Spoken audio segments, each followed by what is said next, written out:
Opa, galera, tranquilo? Tô aqui, né, seguindo essa série de vídeos, aproveitando o tempo que eu tenho entre um projeto, outro, compromisso e outro para gravar vídeos. Hoje eu tô no casamento e eu vou falar de um dos meus maiores erros, Eu tinha escrito no LinkedIn esse como o meu maior erro. E eu fiquei voltando, pensando se realmente esse foi o meu maior erro de 2024 como empresário. E eu acho que é um dos meus maiores, não foi o maior, mas é um dos maiores, sim. Eu fico na dúvida se ele é o maior ou não.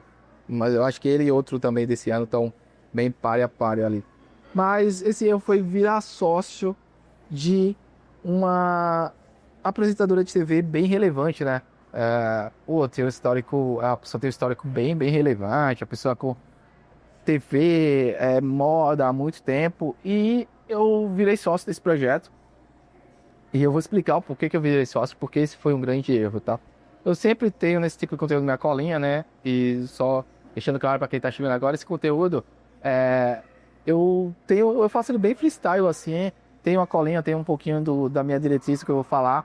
Mas eu ligo a câmera, aproveito esse tempo e saio falando esses aprendizados que eu tenho em relação à minha carreira, à minha experiência e tudo mais.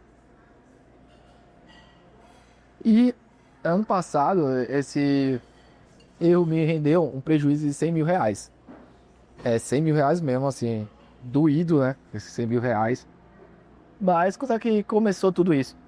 Eu tinha uma tese, né? Eu comecei a estudar muito sobre mercado digital, né? Mercado digital eu já estudo há uns há mais tempo, né? Porque eu já fiz muito startup. Mas eu estava muito mais forte nessa questão de marketing digital há um tempo, estudando. Eu tinha feito produtos ali de venda com VSL, tinha feito PLR. Não é PLR porque era produto, mas é produto naquela estrutura de venda direta, anúncio direto, VSL, converte ali o lead durante a VSL. Então eu fiz muito uns cursos dessa pegada. Foram bem. A gente começou a empacar ali na tentativa de novos produtos ou pela saturação daquele produto. E aí gastava muito tempo para fazer o custo desse produto voltar a ser baixo, né? O custo de aquisição era alto porque o lead, o produto era barato, então a margem não ficava tão legal assim. E aí eu fui para outra coisa que eu comecei a pensar, cara, pouca gente faz ainda produtos físicos para grandes players, né, para grandes influências. E eu comecei a pensar que, pô, isso aqui é um produto, um negócio legal, quase muito interessante. Comecei a estudar mais sobre a coisa que a galera fala que é print, eu esqueci agora o nome, mas é print alguma coisa. Eu deixo o nome aqui para vocês. E que é isso, você pede, imprime, faz, então não é sob demanda, é produto físico. Comecei a estudar muito sobre isso, e aí eu vi o lançamento do. Lançamento não, mas um produtinho dessa questão do Joel J que eu achei bem interessante, era um produto fácil. E aí eu disse, cara, tem muito espaço para isso aqui chegar. E mais um pouco para frente eu consegui encaixar, isso é uma coisa bem comum na minha história.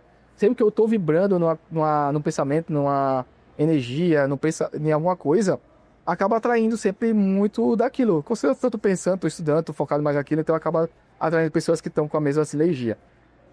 E aí, um antigo cliente nosso apareceu com uma proposta que era uma pegada meio assim de trazer um produto para uma grande influência brasileira, só que era um produto digital. Ele era um smartwatches e uns fones de ouvido.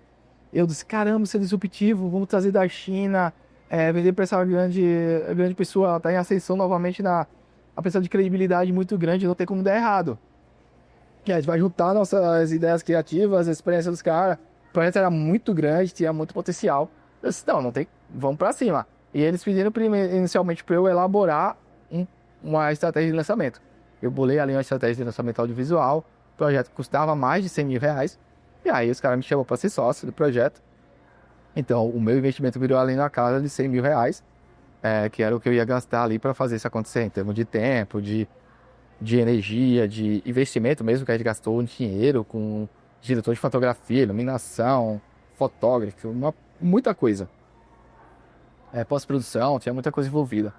E aí começou um grande problema, né? Eu tava entrando num mercado que eu não conhecia nada, né? Que eu não tinha nada. Tudo bem que a gente tinha uma pessoa muito influente, uma pessoa muito boa por trás, uma pessoa com experiência há mais de 20 anos de exportação. Só que tinha coisas que a gente tem que enfrentar quando a gente lida com importação, né? Que foi, por exemplo, a gente começou a enfrentar problemas de, primeiro, num pedido lá. Então o pedido já demorou a sair. Primeiro aprovar com a Influ, a marca, o modelo, já demorou. Depois, produção do pedido atrasou também. Depois aí teve o deslocamento, o transporte desse produto atrasou também. Chegou aqui na aduaneia, né? Chegando aqui no porto, liberação de alfândega atrasa também. Então teve muito time perdido. Então, quando eu entro no projeto, eu tava com muito tempo livre. Eu tava ali no início do ano, com bastante tempo para gastar com isso, então não ia ser pesado. Só que nesses atrasos, o projeto entra numa data que eu tava muito atarefado. Por exemplo, o projeto vai ser executado, ou ele começa a voltar a ser executado quando eu tenho viagem para Cannes, quando eu tenho um fechamento do projeto de Rouanet que ia durar ali, teoricamente, 4, 6, 5 meses, e eles duram ali já quase um ano, né? Eu ainda estou terminando esse projeto, nesse momento que eu tô falando. O projeto ainda está sendo finalizado, que eu comecei ano passado, de Rouanet.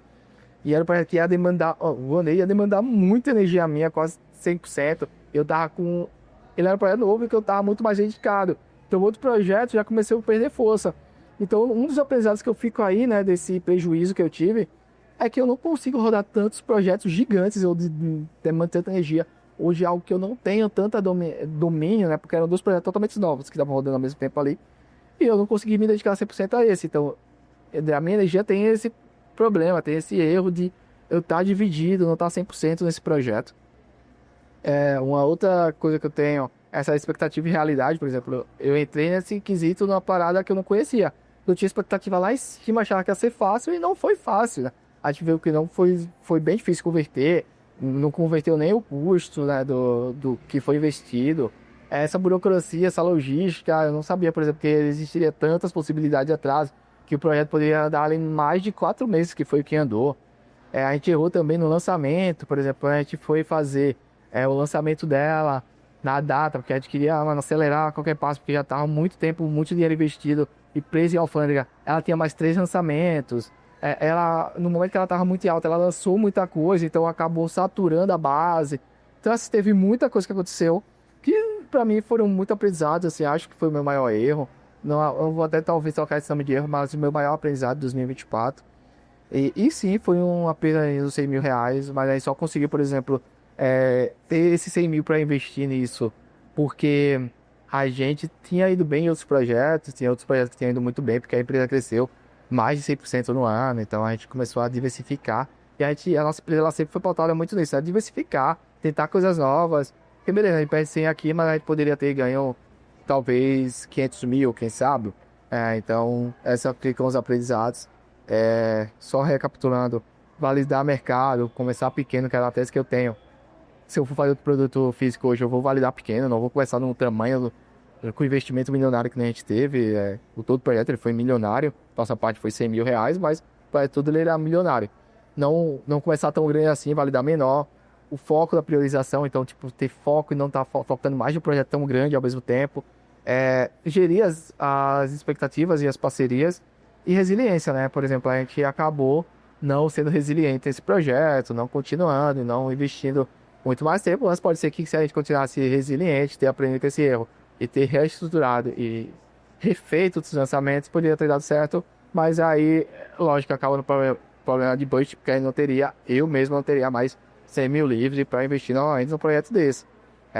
E logo sequência, como eu acho que os caras também que investiram quase 1 milhão ali dos produtos também não teriam esse mesmo budget para tentar queimar, né, novamente. Então, se a gente tivesse tudo isso, se a gente tivesse feito um MVP, tivesse começado pequeno, talvez a gente poderia ter achado a engrenagem certa e ter escalado depois. Então é isso, galera. Esse é o aprendizado de hoje. E eu espero que vocês estejam gostando dessa série. Eu não estou deixando de CTA, eu não estou deixando de comentar aí. Eu estou aprendendo a fazer esse tipo de conteúdo ainda.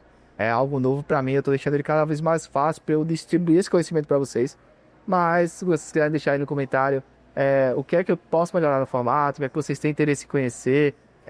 Aqui eu trouxe um conhecimento um pouco diferente, que eu trago mais de criatividade, conteúdo. Trouxe aqui uma experiência mais empresarial, mas também que tem a ver ali com conteúdo, né? A gente quis vender para alguém que gerava conteúdo, influência. Então, foi uma experiência também que você está querendo lançar um produto, pode ter e entender e saber o que você quer ou pode fazer de melhor para lançar um produto físico, que eu ainda acho que é uma boa possibilidade para influencers sim lançar produtos físicos. Só acho que eu errei nesse formato, nesse lançamento. Valeu, galera.